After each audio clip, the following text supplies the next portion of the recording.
Hola, por favor, and welcome to your daily dose of Fortnite. Today we're going to be doing another weapon review video. A few pieces of info before we get into the review.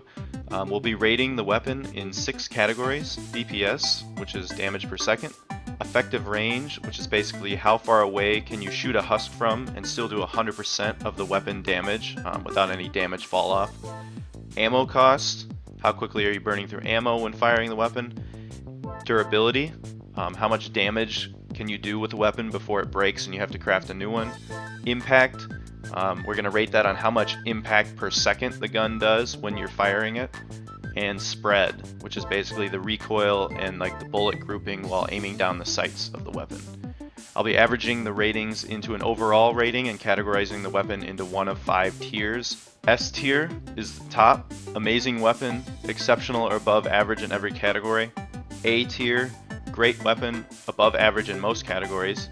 B tier, good overall weapon, but may have a few drawbacks. C tier, below average weapon, underperforms in most categories. D tier, low quality weapon, would not recommend using unless you just really like it. A few disclaimers: the DPS numbers for the weapons I use come from White Sushi's spreadsheet. He's a user on Reddit. I'll put a link in the description of the video to that spreadsheet so you can take a look for yourself.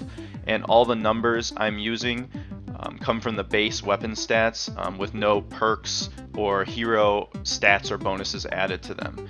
All the averages that I'm comparing the weapon numbers to are based on the 9 standard non-event shotguns. I will also put a list of those shotguns in the description of the video as well. Okay, so let's take a look at the Longarm Enforcer. This is what the model of the gun looks like.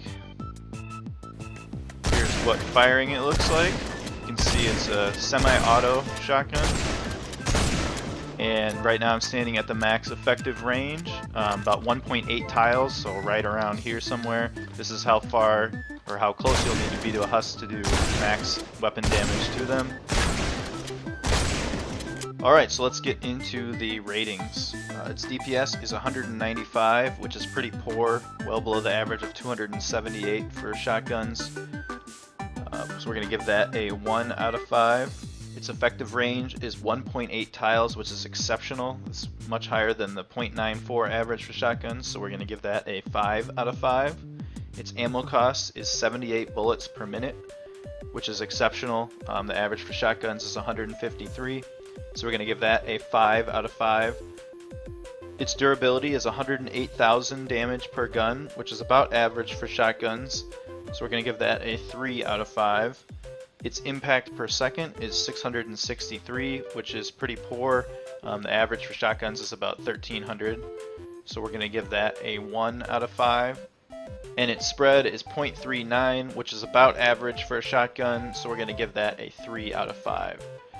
So if we add that all up and take the average, we get an overall score of 3 out of 5. That puts us in Tier B, which is a good overall weapon, but may have a few drawbacks. Its positives are effective range and ammo cost, and its negatives are its DPS and impact. My overall thoughts on the Longarm Enforcer are that it is a good shotgun for fighting at range, although it suffers from low DPS and impact. That pretty much wraps up my review of the Longarm Enforcer. As always guys, thanks for watching. And if you enjoy my videos, feel free to subscribe and hit the notification button so you'll be notified whenever I release a new one. Other than that, have a great day.